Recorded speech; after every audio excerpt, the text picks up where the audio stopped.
इस वीडियो में हमारा टॉपिक है सेंटर ऑफ कॉनिक। तो जो हम general equation of second degree के बारे में डिस्कस कर रहे हैं और इससे पहले वीडियो में हम ये पता कर चुके हैं कि अगर वो इक्वेशन कॉनिक को रिप्रेजेंट करती है तो डिस्क्रिमिनेंट डेल्टा ज़ीरो नहीं है। अब हम इससे आगे इस बात पर डिस्कशन कर रहे हैं कि जो सेंटर है किसी कॉनिक का वो हम कैसे पता करते हैं।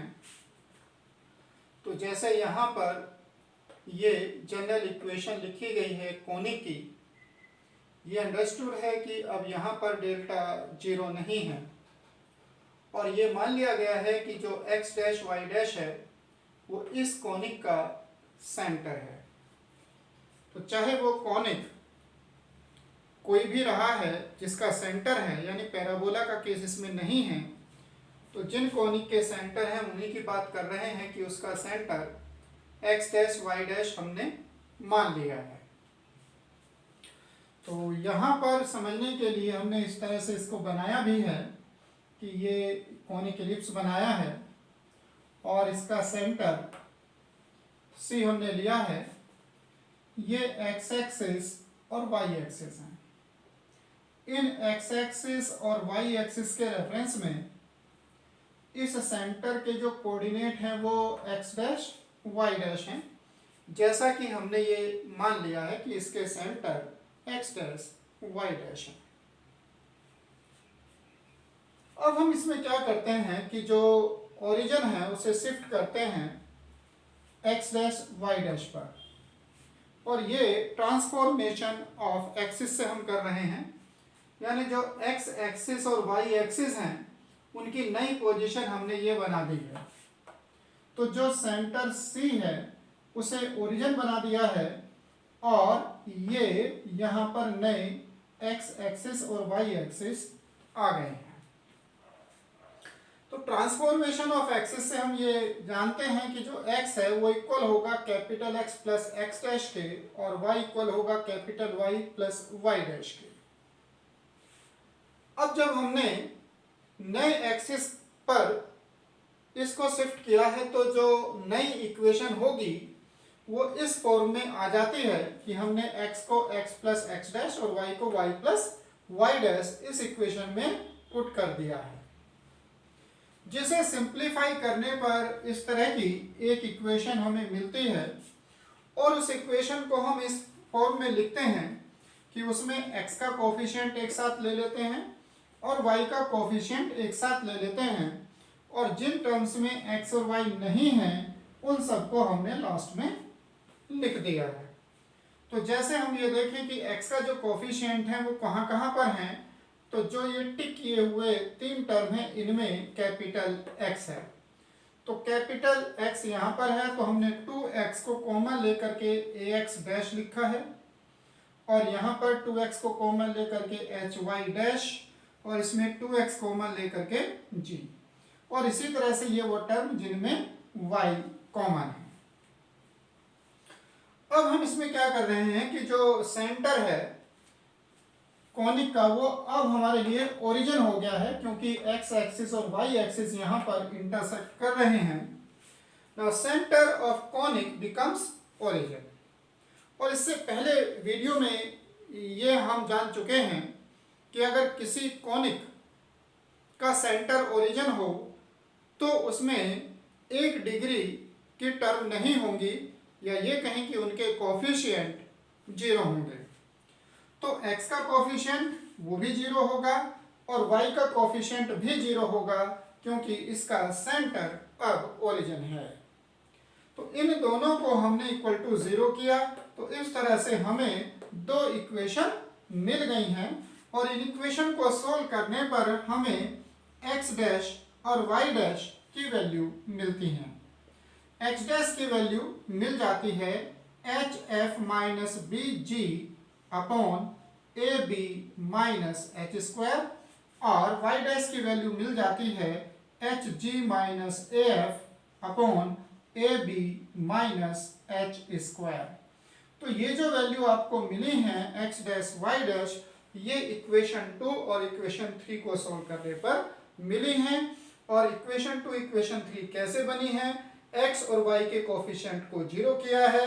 x और y के कोफिशिएंट को क्यों जीरो किया है? क्योंकि कॉनिक का जो सेंटर है अब हमने ओरिजिन बना लिया है। तो ये जो हमारे पास पॉइंट्स आए हैं x डैश y डैश, यही पॉइंट हैं इस कॉनिक के centre, x dash y dash centre of conic. तो ये हमारे लिए फार्मूला बन जाते हैं किसी भी कॉनिक के सेंटर के लिए। अब हम इस इक्वेशन पर आए कि ये इक्वेशन जो है, अगर इसका हमने सेंटर ओरिजिन ले लिया है तो इसकी फॉर्म अब ax स्क्वायर प्लस 2hxy प्लस by स्क्वायर इक्वल टू 1 की फॉर्म में होनी चाहिए। तो वो फॉर्म हमारे पास कैसे आती है? अब हम इक्वेशन 1 को ऑब्जर्व करें। जो इक्वेशन 1 है उसमें x का कोफिशिएंट अब वो जीरो हो गया है तो ये टर्म जीरो, y का कोफिशिएंट वो भी जीरो हो गया है, ये भी जीरो। अब इसमें केवल ये वैल्यू रह गई है। अब हम देखना चाहते हैं कि इसे सॉल्व करने पर क्या आएगा, जबकि हमारे पास h डैश और y डैश की ये वैल्यूज हैं हमारे पास। तो ये ऐसे फॉर्म आती है a x square 2h xy plus b y square, ये जीरो हो गया है, ये भी जीरो हो गया है। और हमने ये सपोज कर लिया है कि जो भी ये कांस्टेंट वैल्यू हमें मिल रही है उसे हमने C1 का नाम दे दिया है। तो C1 यहाँ पर आ जाता है C1 equal to a x dash square plus 2h x dash y dash plus b y dash square plus 2g x dash plus 2fy dash plus c। अब इसमें x डैश वाली जो टर्म है हमने यहाँ यहाँ और यहाँ से कॉमन लिया है और इस तरह से लिया है x डैश को कॉमन, ये बनता है a x डैश और इसको हमने दो बार लिखा 2h x y डैश को दो में कन्वर्ट करके और फिर x डैश कॉमन लिया तो ये h y डैश प्लस, और यहाँ पर से भी हमने 2g x डैश को g x डैश और g x डैश करके दो बार लिखेंगे और उसमें से एक को यहाँ पर ले लिया तो ये g आ गया। फिर हमने y डैश वाली टर्म ले ली। अब चूंकि यहाँ पर ये 2h x dash y dash था जिसमें से एक यहाँ पर है, दूसरे को हम यहाँ पर लिखेंगे और वो आ जाएगा h x डैश प्लस, और दूसरा यहाँ पर आ जाएगा जो b y डैश स्क्वायर है b y dash plus f। अब यहाँ पर जो बाकी टर्म मिली हैं, एक तो ये टर्म होगी 2g x डैश, क्योंकि यहाँ पर जो g x डैश आया है तो हमारे पास एक g x डैश रह गया है प्लस एक f y डैश रह गया है और एक ये प्लस c। इसको ऐसा लिखने से, ऐसे सिंप्लीफाई करने से हमें ये वैल्यू मिलेंगी जो यहाँ पर ax dash plus hy dash plus g है ये जीरो है और hx dash plus by dash plus f ये भी जीरो है। तो इनको जीरो रखने के बाद हम यहाँ पर g x dash plus f y dash plus c, जहाँ पर x डैश और y डैश सेंटर हैं तो हमें ये नई वैल्यू C1 की मिल जाती है।